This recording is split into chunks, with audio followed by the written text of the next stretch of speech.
কায়দায় নানাভাবে তাদের চুরি করা টাকা, তাদের পাচার করা টাকা, লক্ষ লক্ষ কোটি টাকা, সেই টাকা ব্যবহার করে সমাজের মধ্যে, দেশের মধ্যে অস্থিতিশীলতা এবং সন্ত্রাসী কর্মকাণ্ড তারা করার চেষ্টা করছে। বন্ধুরা আমার, বহুদিন পর জনগণের শুভেচ্ছায়, জনগণের ম্যান্ডেটে একটি অবাধ সুষ্ঠু নির্বাচন, যে নির্বাচন শেখ হাসিনা কেড়ে নিয়েছিল, কেড়ে নিয়ে তার ভয়ঙ্কর দুঃশাসন এবং রক্ত পিপাসু সরকার গঠন করেছিল, তার বিরুদ্ধে জনগণের স্বতঃস্ফূর্ত ম্যান্ডেটের মধ্যে দিয়ে জনাব তারেক রহমানের সরকার, গণতান্ত্রিক সরকার, সেই সরকারের বিরুদ্ধে ষড়যন্ত্র চক্রান্তের তারা বেড়াজাল বোনার চেষ্টা করছে।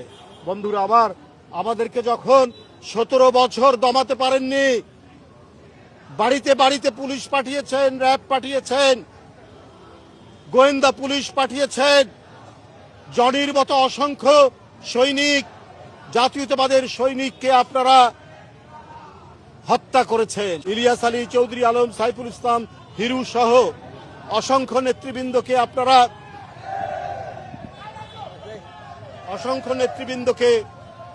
আপনারা গুম করেছেন।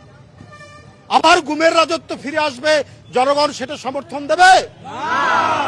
আবার ক্রস ফায়ার ফিরে আসবে, জনগণ সেটাকে সমর্থন দেবে?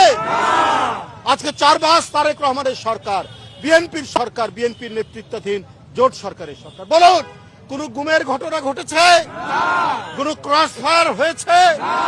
কোন মিথ্যা মামলায় কেউ বন্দী হয়েছে? শুধুমাত্র দুষ্কৃতিকারী, সমাজ অপরাধীরা ছাড়া।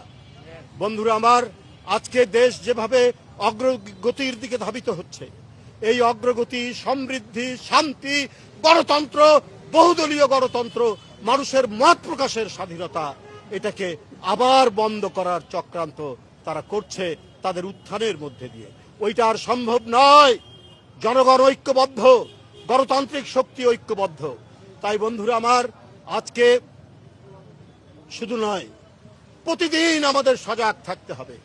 ওরা নানা ধরনের উস্কানিমূলক কাজ করবে, শুধু তারা নয়, তাদের পক্ষের অনেক মহল কিন্তু আজকে এমন কথাবার্তা বলছেন যেটা দেশ বিরোধী, সার্বভৌমত্ব বিরোধী।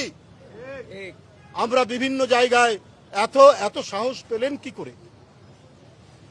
একটা মুক্তিযুদ্ধে 30 লক্ষ জীবন, 2 লক্ষ মা বোন নির্যাতিত হলেন, সেই জাতিকে আপনারা গোলাম বানাবেন, দিল্লির কৃতদাস বানাবেন? এইটা হবে না, এদেশের জনগণ হতে দেবে না।